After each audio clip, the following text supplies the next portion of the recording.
ನಾವೆಲ್ಲ ನಿಮ್ ದುಃಖದಲ್ಲಿದ್ದೇವೆ. ಎಷ್ಟು ಜನ ಅಣ್ಣ ತಮ್ಮದಿರವರು ಇಬ್ರ ನೀವ ಎಷ್ಟು ಜನ ಓದಿರೋರು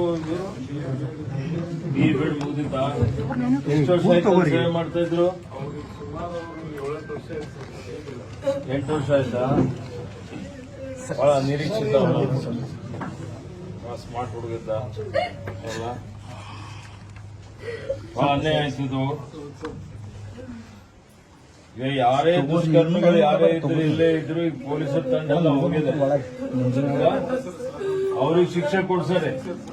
ಅವರ ಮುಖ್ಯಮಂತ್ರಿಯವರಿಗೂ ಮಾತಾಡಿದ್ದೇನೆ, ಗೃಹ ಮಂತ್ರಿಗಳಿಗೆ ಮಾತಾಡಿದ್ದೇನೆ, ಎಲ್ಲ ಹಿರಿಯ ಪೊಲೀಸ್ ಅಧಿಕಾರಿಗಳೆಲ್ಲ ಇಲ್ಲೇ ಬಿಟ್ಟಿದ್ದಾರೆ. ಅದ್ರ ಸಿಗಂತ ವ್ಯವಸ್ಥೆ ಮಾಡೋಣ, ಕಠಿಣ ಶಿಕ್ಷೆ ಕೊಡೋಣ. ಅವರಿಗೆ ಇವತ್ತು ಗಲ್ಲು ಶಿಕ್ಷೆ ಆಗುವಂತ ರೀತಿಯಲ್ಲಿ ಮಾಡೋಣ. ಈ ಒಂದು ಪದ್ಧತಿ ನಮ್ಮಲ್ಲಿ ಬೀದರ್ಲಿ ಯಾವತ್ತೂ ನೋಡಿಲ್ಲ ನಾವು.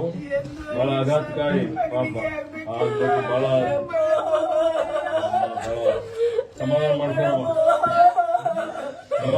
ಏನಿತ್ತು ವಯಸ್ಸು?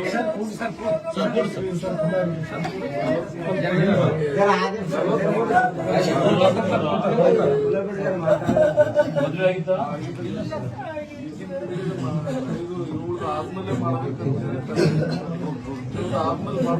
ಹೌದೇನು?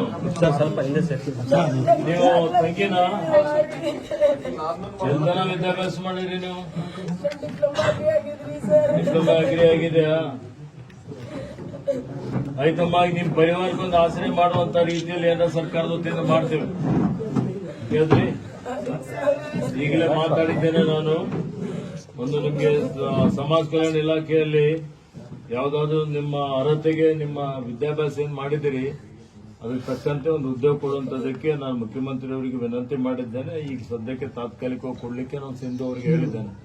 ಸಿಂಧು ಎಲ್ಲಿ ಮಾಡಿ ಸಮಾಜ ಕಲ್ಯಾಣ ಇಲಾಖೆ ವತಿಯಿಂದ ಏನು ನಿಮ್ಗೇನು ಪರಿಹಾರ ಬರ್ತದೆ ಆ ಪರಿಹಾರ ಒಂದು ಜಮಾ ಮಾಡಿಬಿಡಿ ಅವ್ರ ಅಕೌಂಟ್ ಅಲ್ಲಿ. ಯಾರು ತಂದೆ ತಾಯಿ ಇದಾರಲ್ಲ, ತಾಯಿಯ ಖಾತೆಯಲ್ಲಿ ಜಮಾ ಮಾಡಿ.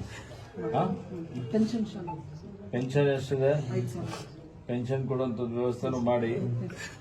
ಮತ್ತೆ ಮುಂದೆ ಇದೆಲ್ಲ ಬಿಟ್ಟು ನಾನು ಸಿಎಂಗೆ ಮಾತಾಡಿದ್ದೀನಿ. 10 ಲಕ್ಷ ರೂಪಾಯಿ ಅಡಿಷನಲ್ ಕೊಡೋಣ ಘೋಷಣೆ ಮಾಡಿ ಅಂತ ಹೇಳಿದ್ದಾರೆ.